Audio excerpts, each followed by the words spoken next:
Dans cette troisième et dernière vidéo, nous allons traiter de l'antibiorésistance.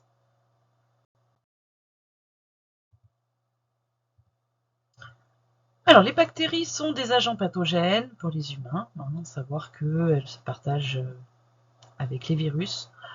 Le fait d'être les plus fréquents de nos agents pathogènes. Ce sont des hétérotrophes, donc elles vont consommer notre matière organique, c'est-à-dire nos cellules, quand elles se développent à l'intérieur de notre organisme. Et c'est en ça qu'elles vont causer du tort, elles vont dégrader les tissus, bien sûr. Mais elles sont également productrices de toxines. On a déjà parlé de la toxine diphtérique ou tétanique dans le chapitre sur l'immunité. Donc là, effectivement, elles sont capables de produire toutes ces substances qui nous causent parfois de gros dommages, pouvant aller jusqu'à la mort.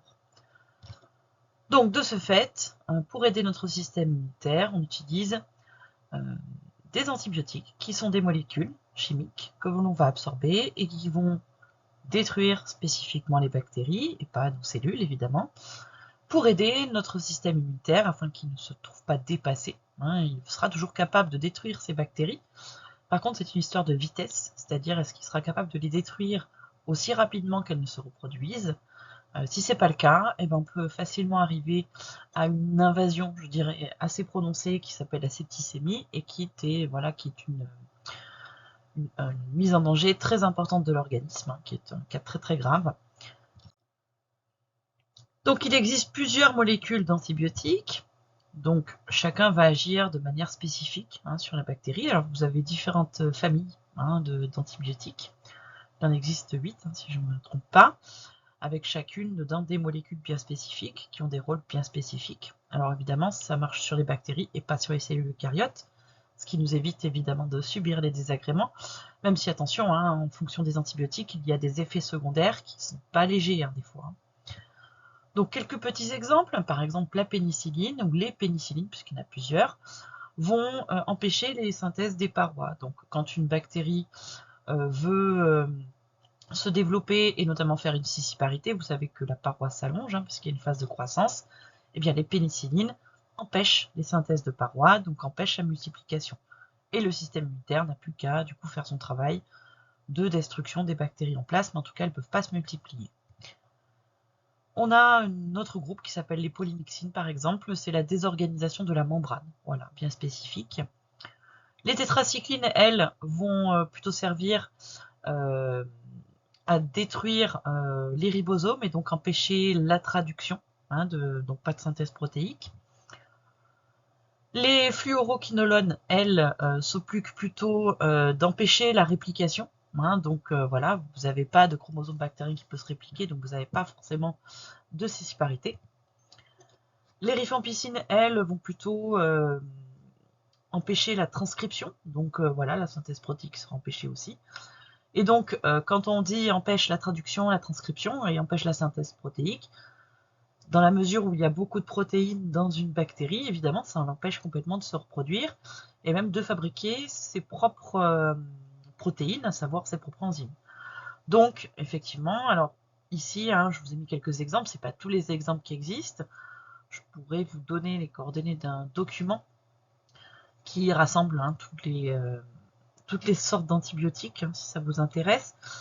Mais en tout cas, voilà, chaque antibiotique a son mode d'action bien particulier.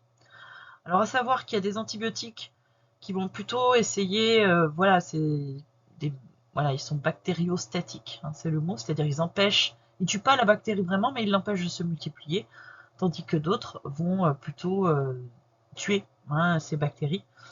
Donc voilà, dans tous les cas, ça permettra, grâce au système immunitaire, d'éradiquer définitivement ces bactéries.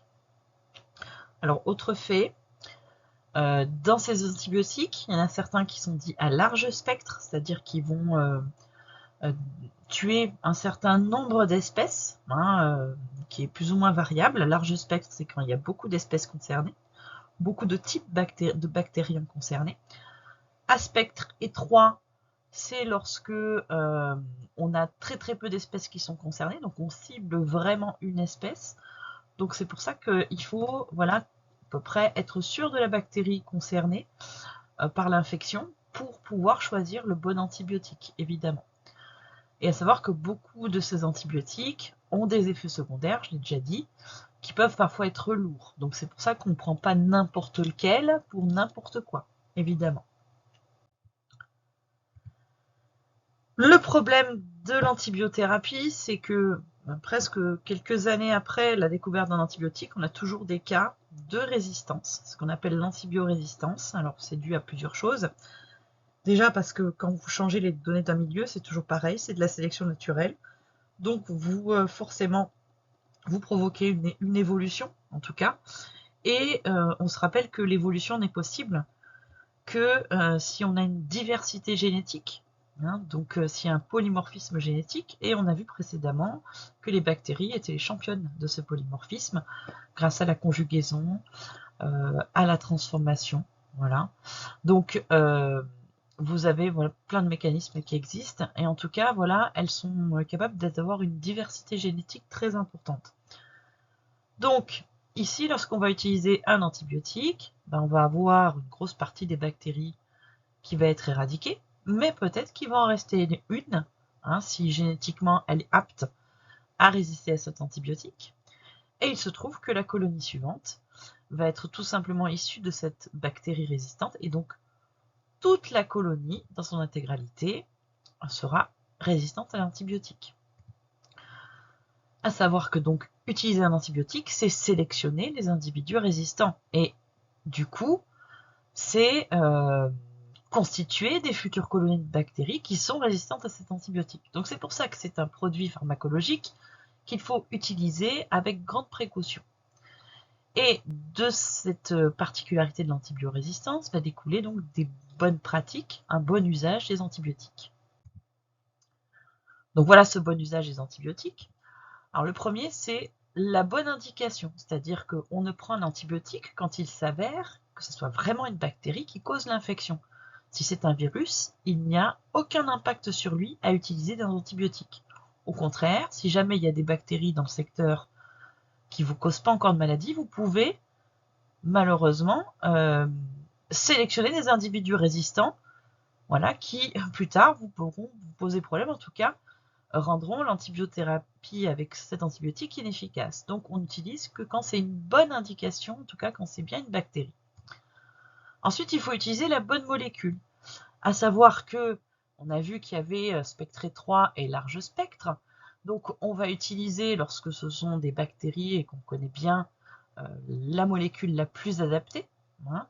Et puis que si on a un doute, on peut procéder à un antibiogramme que nous avons vu en cours, c'est-à-dire on teste sur une boîte de pétri l'antibiotique qui sera le plus efficace pour utiliser voilà, celui qui est le plus adapté. Enfin, on va utiliser la bonne dose, c'est-à-dire cette dose, elle est calculée en fonction du poids de la personne ou de l'animal si on est en soins vétérinaires. C'est-à-dire que si on ne l'utilise pas assez, on n'arrivera pas à vaincre l'infection. On peut même éventuellement, comme les bactéries continuent à se développer parce qu'elles n'ont pas été tuées parce qu'il n'y a pas assez d'antibiotiques, avoir une mutation qui arrive, hein, puisque je vous rappelle que ça arrive tout le temps chez les bactéries, et faire qu'on ait malheureusement un individu résistant. A contrario, si on prend trop d'antibiotiques, une trop grosse dose, déjà ça peut avoir des conséquences extrêmement néfastes pour l'organisme, et en plus, donc c'est vraiment pas quelque chose de recommandé.